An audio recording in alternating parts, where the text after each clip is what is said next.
오늘은 여호수아서 30번째 시간으로요, 여호수아의 유언이라고 하는 제목으로 말씀을 나누려고 합니다.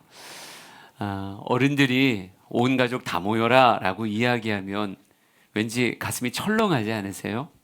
전국에 흩뿌려 살고 있는 온 가족들에게 갑자기 전갈이 오는 거죠.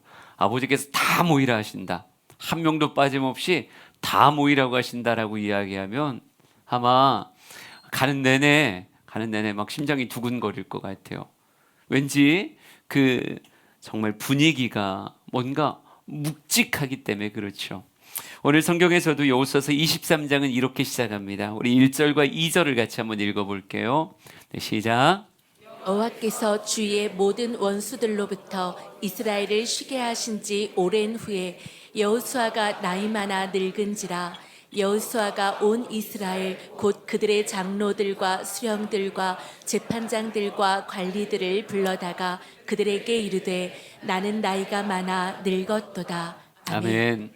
나이가 많아 늙었다라고 하는 이야기가 두 번이나 나옵니다. 한 번은 나는 나이가 많아 늙었다라고 하는 여호수아의 자기 고백이고요. 또 하나는 아마 주변 사람들의 시선인 것 같아요. 여호수아가 나이 많아 늙은지라 이렇게 말하고 있습니다.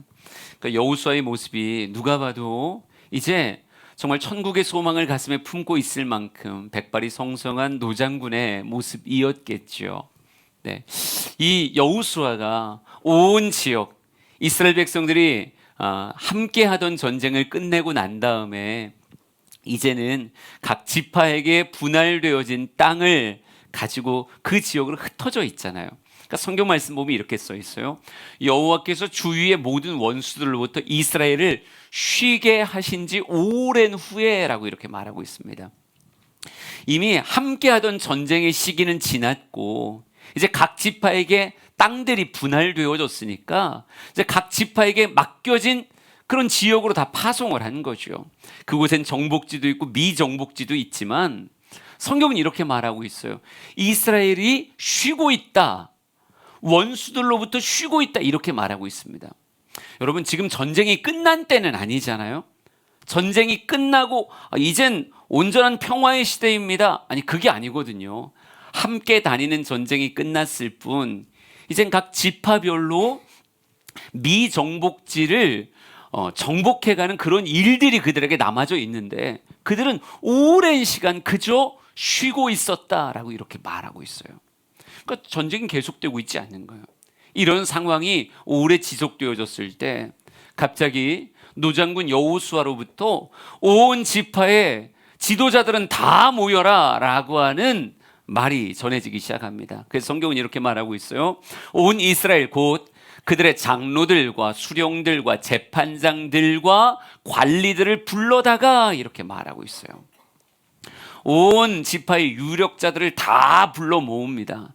다 불러 모으고 나서 여호수아의 첫 마디가 이거예요. 나는 나이가 많아 늙었다, 이렇게 말하고 있어요. 나이가 많은 이 노장군의 입에서 나올 그 다음의 이야기를 우리는 당연히 이렇게 생각할 수밖에 없어요. 여호수아가 유언을 남기는구나. 예. 백발이 성성한 그 어르신이 사람들을 다 불러 모아요. 불러 모으고 나서 내가 할 말이 있다. 근데 그 시작을 뭐라고 한다고요? 내가 나이가 많아 늙었다, 이렇게 말하면서 시작한다고요. 여러분, 어떨 땐 가벼운 말도 있지만요, 이런 상황과 이런 분위기에서 하는 말은 결코 가벼운 말일 수 없습니다. 여러분도 부모님의 유언을 들으신 분이 있을 수 있어요. 그런 유언이 여러분의 마음에서 지워지던가요? 안 지워질걸요?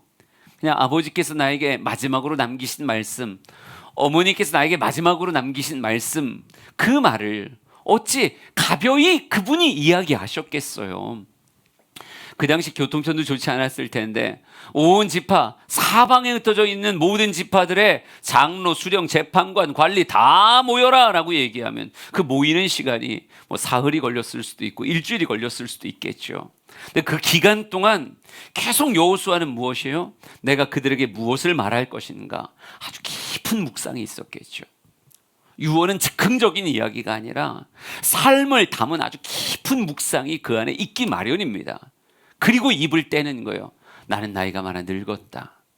이제는 너희들 또 이렇게 두 번, 세 번 모여서 같이 얼굴 대할 수 없으니 지금 나의 이야기 잘 들어라 라고 하는 것이 유언이겠죠. 여러분은 유언을 남긴다면 뭐라고 말하시겠어요? 아유, 난 죽을 날 멀었어요. 이렇게 생각하시겠지만 고난주간, 부활주간 지나면서 느끼는 게 진짜 죽음이라고 하는 건 우리에게 알려주고 찾아오는 것이 꼭 아닐 수 있다. 정말 태어난 날은 순서가 있지만 가는 날은 순서가 없다고 얘기하잖아요. 지금이라도 당장 주님이 부르시면 아멘 하며 천국 가야 될 텐데 과연 나의 자녀들에게 내가 무슨 말을 남길 것인가? 이건 모든 먼저 살아간 사람의 같은 고민이었을 것 같아요. 인터넷에서 과연 유명인들은 뭐라고 유언을 남겼나 한번 검색을 해봤습니다. 그랬더니 이런 그림들이 몇 가지가 있더라고요. 제가 몇 명을 좀 보여드릴게요. 제일 먼저는 김수환 추기경. 예, 참 뭐 표정도 되게 인자하네요. 근데 이렇게 마지막 말을 남겼대요. 고맙습니다. 사랑합니다. 왠지 인상과 비슷한 굉장히 따뜻한 말이죠. 마지막 나에 남기는 말로 무엇을 남길까라고 얘기했을 때 그는 고맙습니다. 사랑합니다. 이런 말을 남겼다고 하네요. 또 한 사람 보여드릴까요? 아우구스투스. 예, 정말 이렇게 말했다는 걸 우리가 검증을 해야 될 텐데 그래도 하여간 역사적으로는 이렇게 남아 있습니다. 내가 인생이라는 연극에서 내 배역을 잘 연기하였더냐? 그랬다면 박수를 쳐다오 이렇게 말했다고 해요. 아마 이분은 그래요, 사람들에게 인정받고자 하는 욕구가 굉장히 컸을 것 같아요. 내가 진짜 잘했다라고 생각하면 나의 삶에 대해 이제 마무리하는 나의 삶에 대해서 박수를 쳐다오라는 그런 말. 여러분 우리도 인생 살아가면서 내 자녀만큼은 내 인생에 박수 쳐줬으면 좋겠고 날 아는 사람들만큼은 정말 열심히 잘 살았어요, 당신의 삶은 아름다웠어라고 하는 인정을 받길 원하는 마음 우리에게도 있지 않던가요? 하여간 아우구스투스는 그런 말을 남겼다 그래요. 또 한 사람 보여드릴게요. 태조 왕건. 정말 이렇게 말했을 겁니다. 이렇게 말했대. 인생이란 원래 그렇게 덧없는 것이다.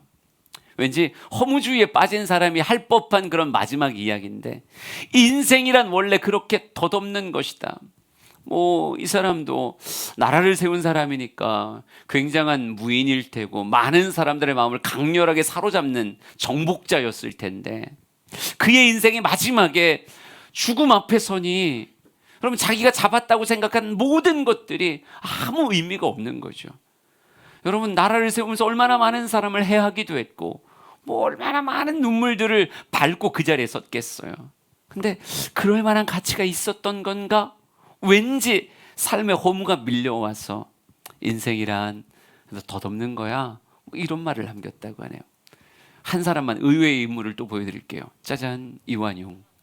뭐라고 써 있어요? 내가 보니까 앞으로 미국이 득세할 것 같으니 너는 친미파가 되어라 이런 말을 남겼다고 하네요. 여러분 시대를 아는 사람이긴 한 것 같아요, 그죠? 자기는 친일파로 살아서 득세했으니 나의 아들아 너는 장차 보니까 미국이 득세할 것 같다, 넌 친미파가 되어라 이런 말을 마지막으로 진짜 인생에 대해서 성공지향적인 인생을 살았던 거죠. 어떻게든 높은 자리에 서고 어떻게든 잘 먹고 잘 사는 게 삶의 목표였기에 어디를 쫓아야 권력이 생길지 어디를 쫓아야 부가 생길지 이걸로 인생 처음부터 끝까지를 살았던 인물이 어찌 보면 이완용이란 인물인 것 같아요. 예. 유언이라는 건 은근히 그 사람의 가치관을 담고 있고요, 그 사람의 인생을 담고 있어요. 절대 가볍지 않은 이야기입니다. 우리가 피식 웃을지라도 그 사람은 굉장히 진지하게. 유언에 농담할 사람 있으세요? 아마 없을 거예요. 없어야 돼요. 유언은 농담하면 안 되는 거예요. 괜히 돌아가시면서 아들이 너 혼자인 줄 알았지 뭐 이러고 딱 죽고 뭐 이러면 이거 감당이 안 되는 거예요. 이게 농담이어도 감당이 안 되고 사실이어도 감당이 안 되고 그렇죠. 유언 땐 그런 얘기하면 안 되는 거예요. 자, 내 인생에서 아주 중요한 인생의 열쇠를, 내 긴 삶이 터득했던 삶의 이야기를 그들에게 엑기스같이 남겨줘야 될 텐데, 저는 우리 주양의 성도들이 유산을 많이 남기는 자가 아니라 평생 자녀의 마음을 반듯하게 등불같이 지켜줄 좋은 유언을 남기는 사람이 되었으면 좋겠어요. 그래서 오늘 여호수아가 수많은 백성의 지도자들을 모아놓고 나는 나이 많아 늙었다라고 말하며 자신의 말에 무게를 담으며 하는 그의 유언에 우리의 귀가 한번 좀 열려봤으면 좋겠습니다. 과연 뭐라고 말하는가를 들어보죠. 여호수아서 23장 3절에서 5절까지입니다. 같이 먼저 읽죠. 시작.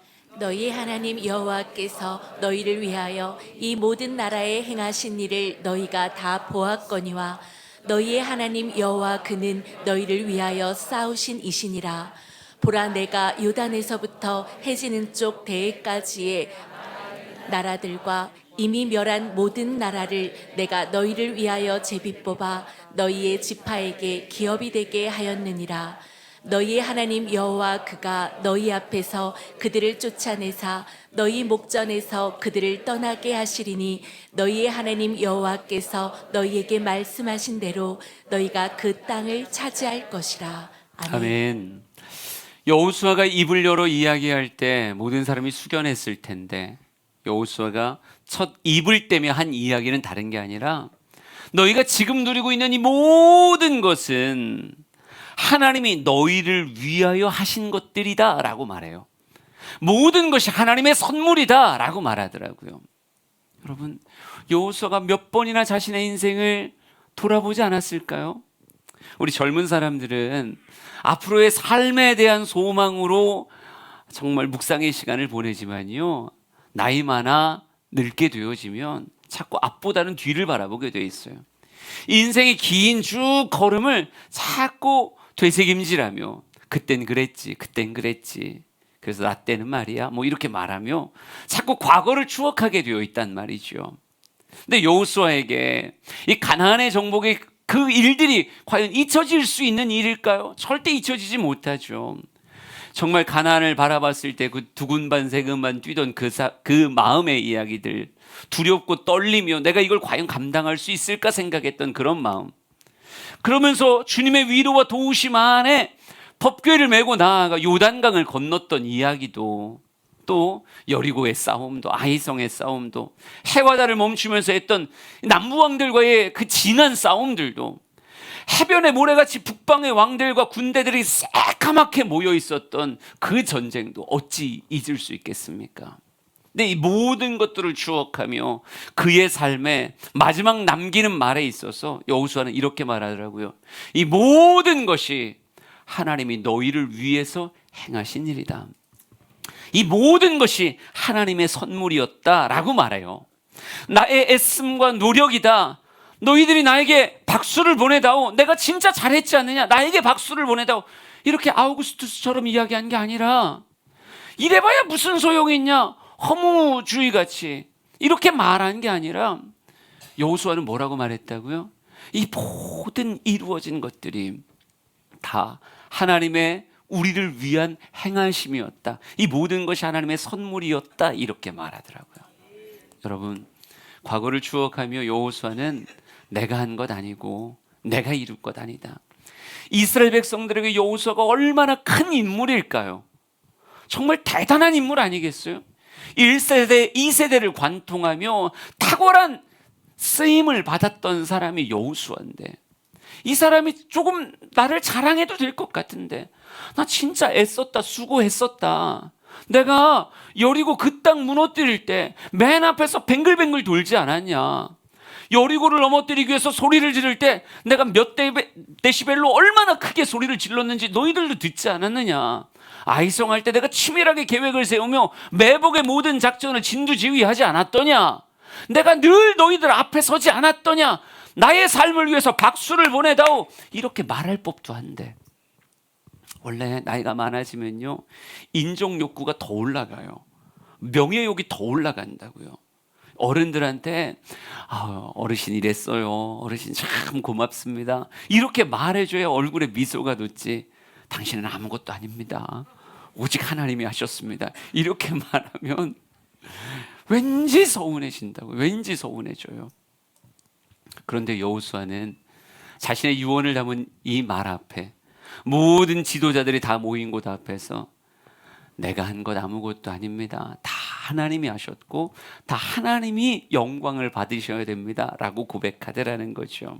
여러분, 이런 고백이 굉장히 의미를 가지게 되어집니다. 왜 그럴까요?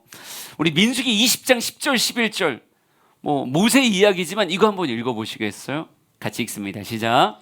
모세와 아론이 회중을 그 반석 앞에 모으고 모세가 그들에게 이르되 반역한 너희여 들으라. 우리가 너희를 위하여 이 반석에서 물을 내랴 하고 모세가 그의 손을 들어 그의 지팡이로 반석을 2번 치니 물이 많이 솟아나오므로 회중과 그들의 짐승이 마시니라. 아멘.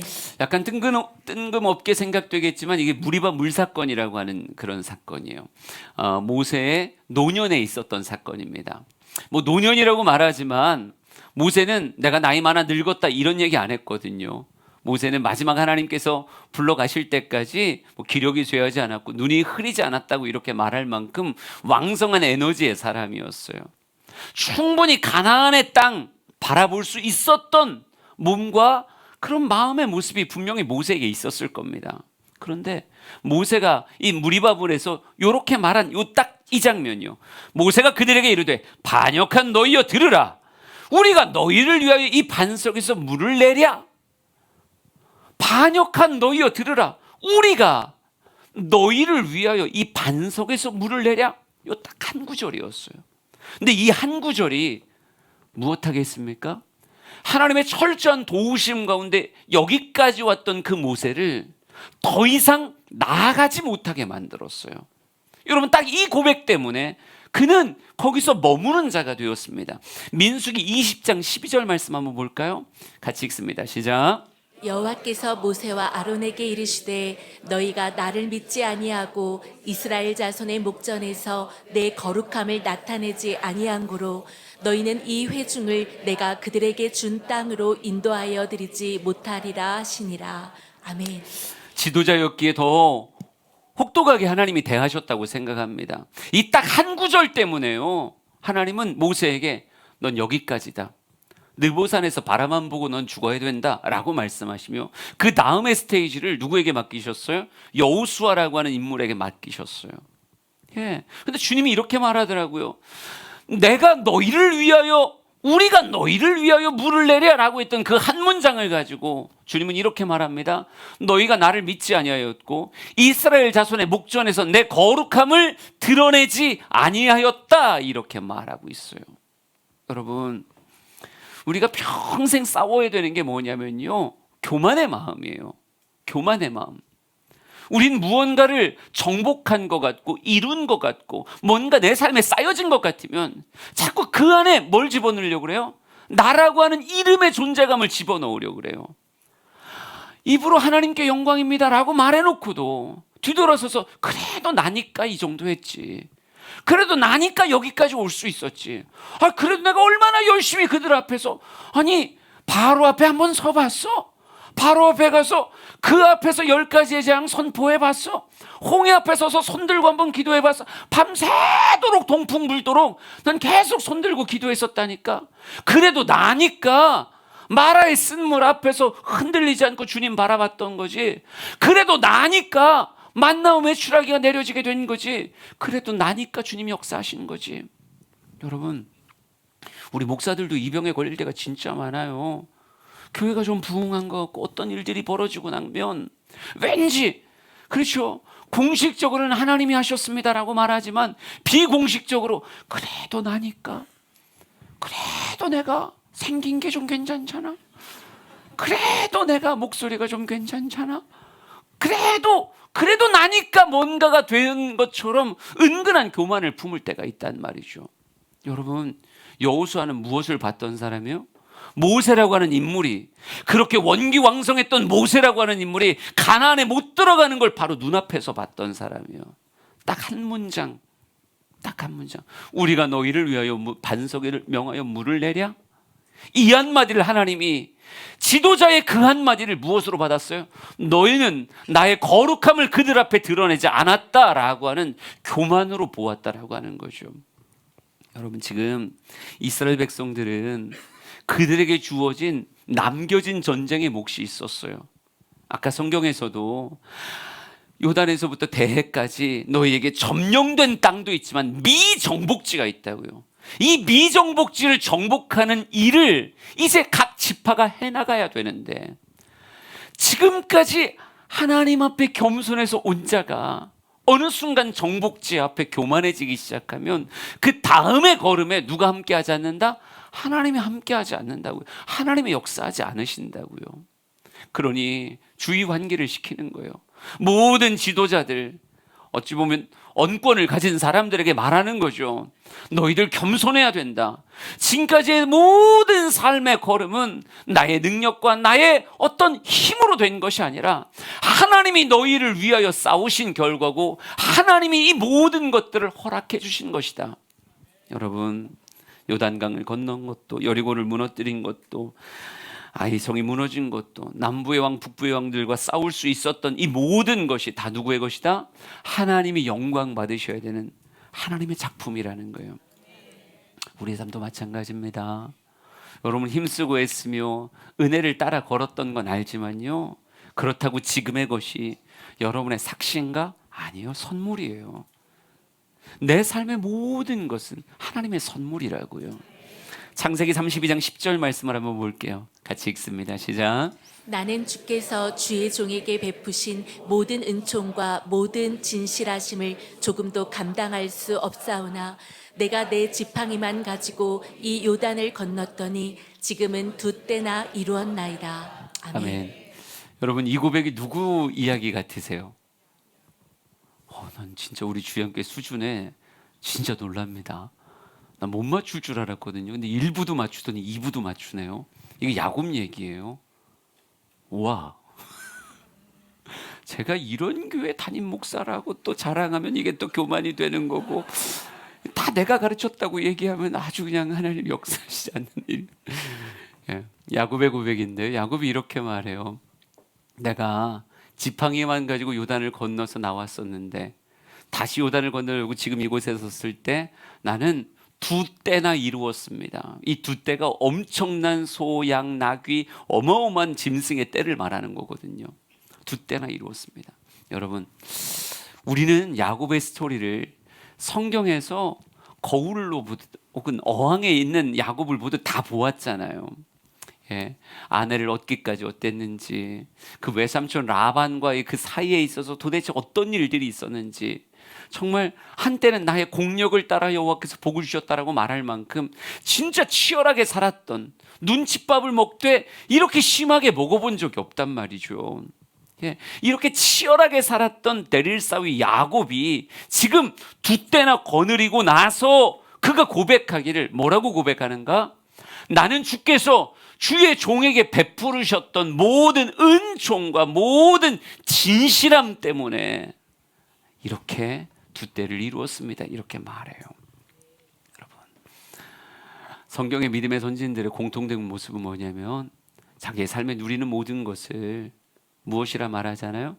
내 힘, 내 능력, 내 권세 가지고 이루었다고 말하지 않아요.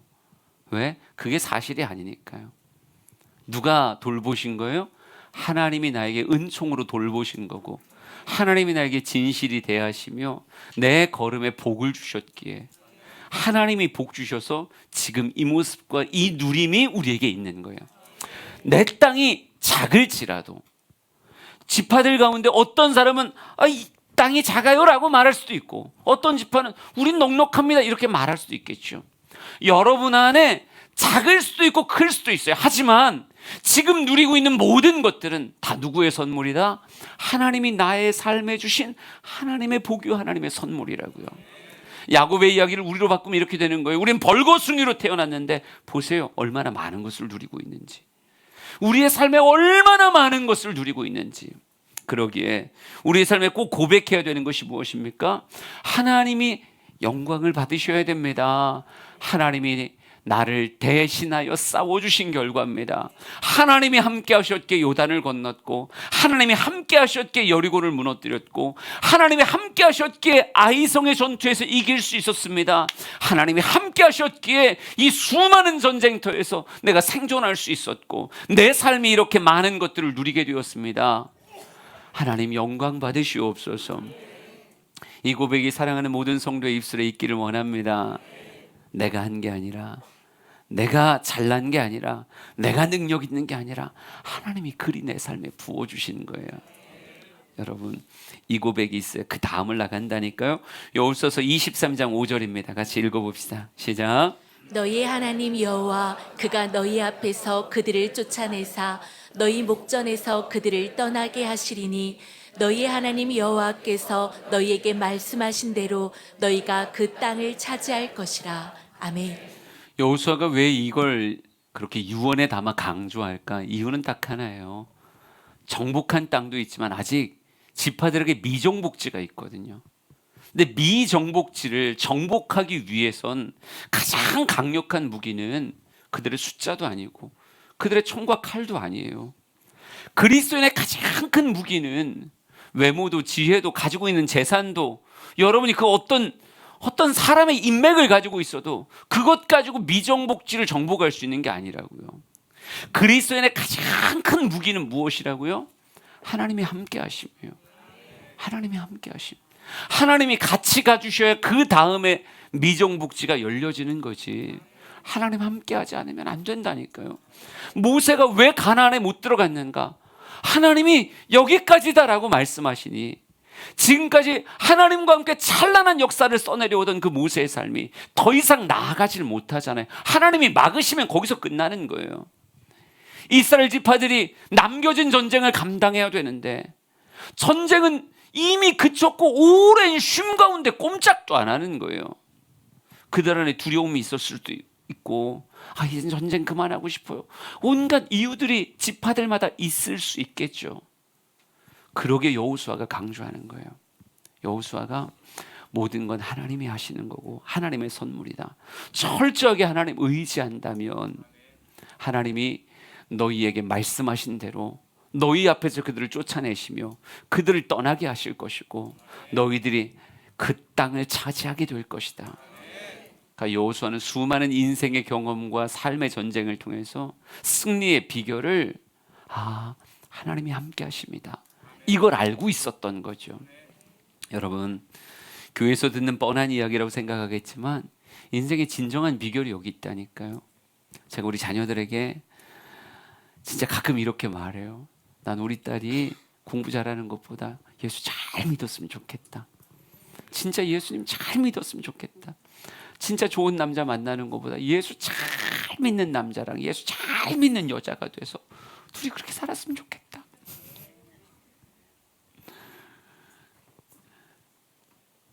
이게 인생의 비결이지. 여러분, 뭘 얘기할 거예요? 자녀에게 진짜 인생의 비밀이 스카이 찍는 거에 있다고 얘기하실 거예요? 아니면 시작할 때 32평 아파트 자가 소유로 갖고 있는 게 인생의 비결이라고 얘기하실 거예요?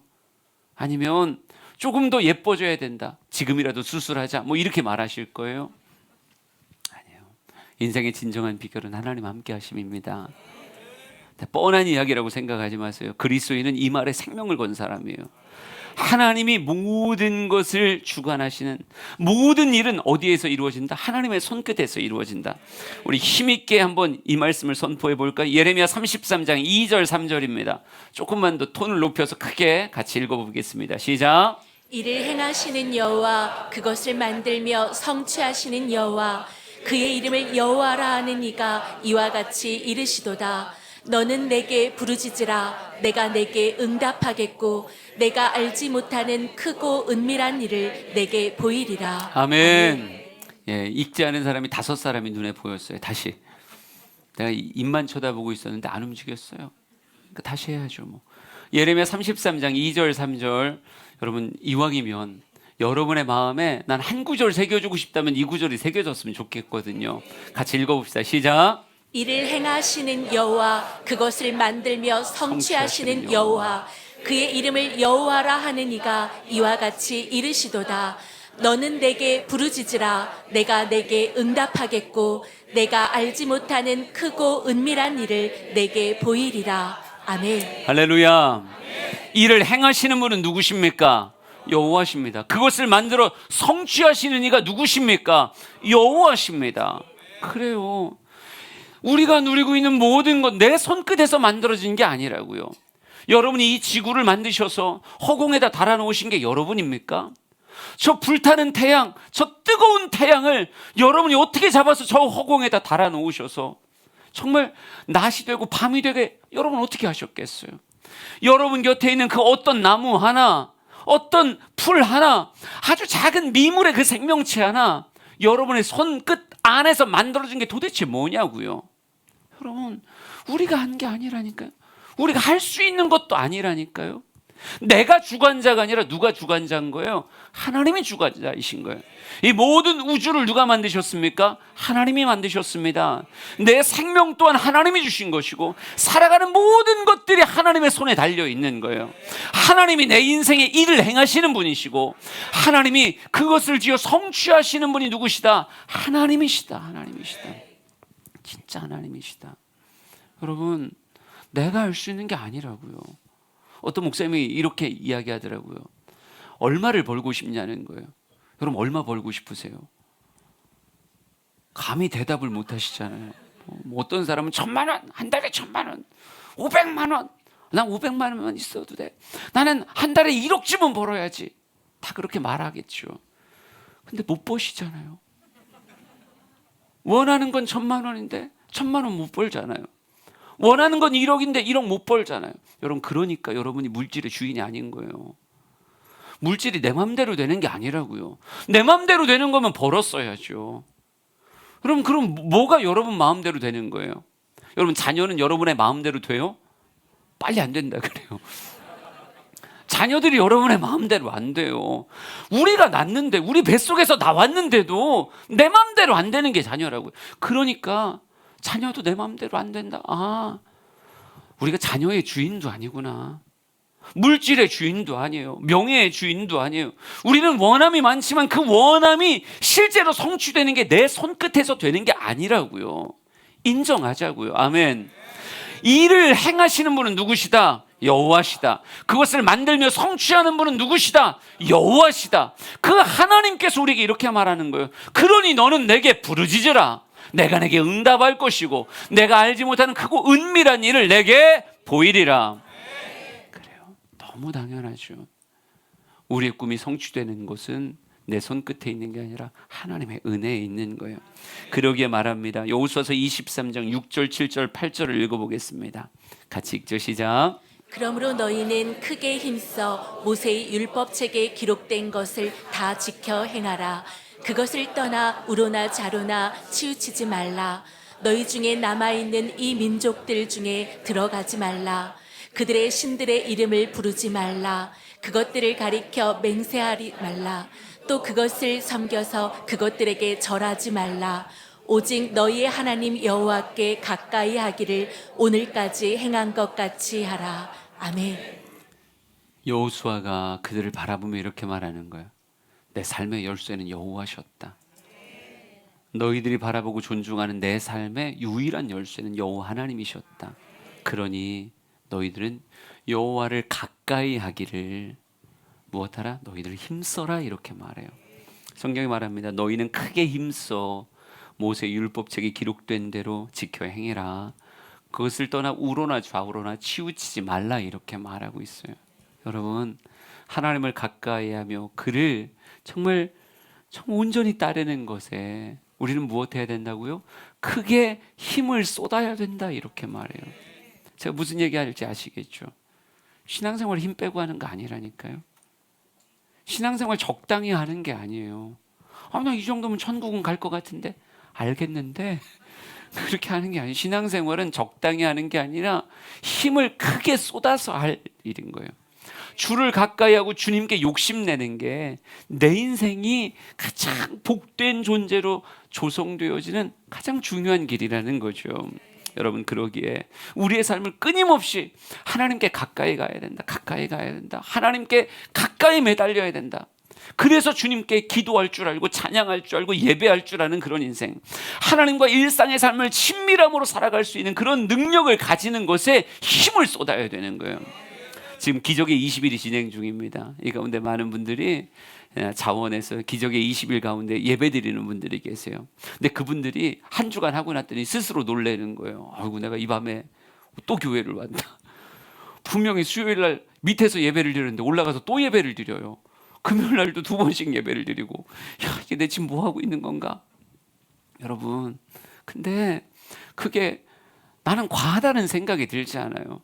하나님과의 친밀함을 아직 모르는 자라면, 아직 그 가치를 모르는 자라면요, 훈련 받아야 되는 거예요. 여러분, 운전면허 하나 따려고 해도 온갖 훈련 받으며 그 시험 합격하려고 애를 쓰며, 어떤 사람은 막 10번을 보고 20번을 보고, 왜? 그 유익이 크니까요. 운전을 못하는 사람이 아니라 운전을 하는 사람이 됐을 때 그 유익이 진짜 크니까 몇 번을 노력하며 애쓰는 거예요. 하나님은 여호수아가 자신의 삶을 들어 얘기하는 거예요. 내 삶의 모든 성취는 하나님이 하신 거다. 하나님의 선물이고 하나님의 역사였다. 그러기에 너희들이 지금 미정복지를 바라볼 때도 다른 것 붙잡고 가는 게 아니라 하나님 붙잡고 가야 된다라고 하는 걸. 그러기에 여러분, 신앙생활에 있어서 무엇 해야 돼요? 힘을 쏟아야 돼요. 근데 우리가 다 이렇게 하나님만 붙잡고 살아갈까 봐 사단은 무엇하기 시작합니까? 여러분, 7절 말씀 보면 이렇게 써있죠. 너희 중에 남아있는 이 민족들 중에 들어가지 말라.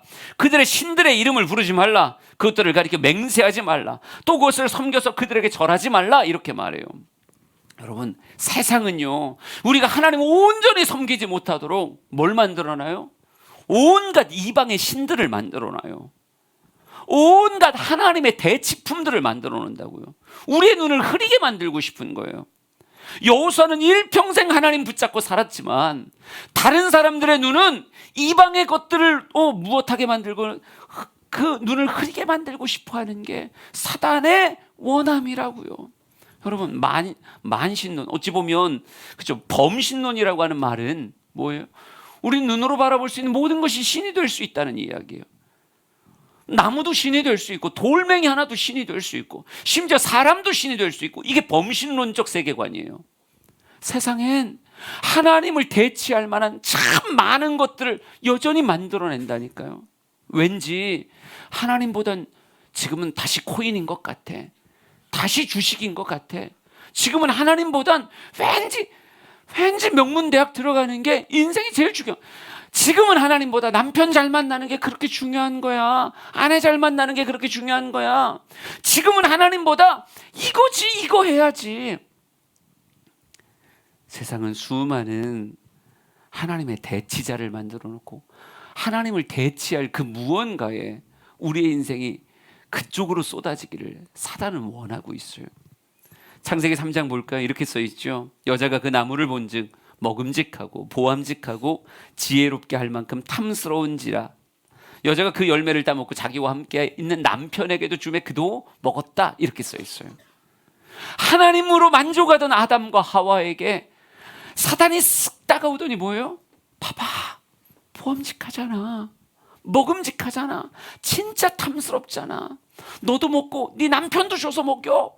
이렇게 말하며 하나님의 자리를 대치할 그 무언가를 우리에게 자꾸 제시한다고요.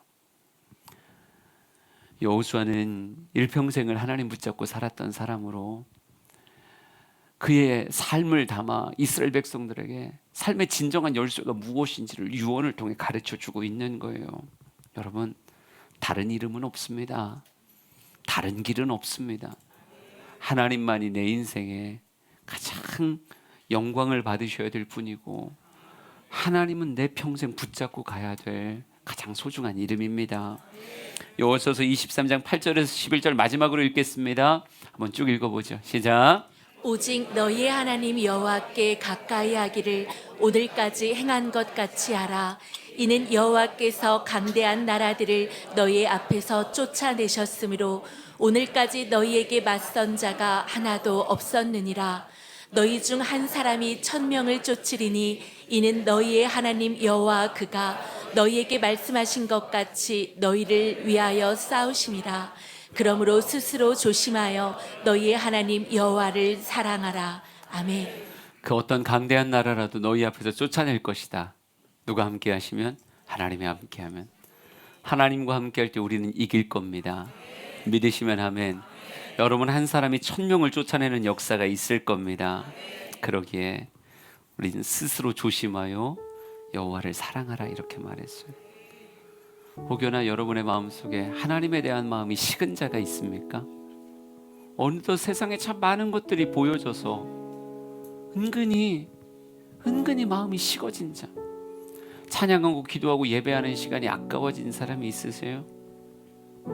이 모든 목사의 설교가 그저 잔소리같이 들리고 꼭 그렇게까지 해야 되나? 20일 뭐 그런 것까지 해야 되나? 일주일 해봤더니 몸이 찌뿌둥한데 고마할까? 아니요. 하나님은 힘써서 사랑할 만한 분이십니다. 진짜 하나님과의 사랑을 경험한다면 여러분의 인생은 하나님으로 인해 존귀해질 것이고 하나님으로 인해 합력하여 선이 될 거예요. 하나님은 이 고난도 이 아픔도 결국은 기가 막힌 간증으로 바꾸시는 분이 우리 하나님이십니다. 하나님께 인생 내어 맡기고 그분의 일하심을 기대하는 우리 주양의 모든 성도 되길 진심으로 축복합니다.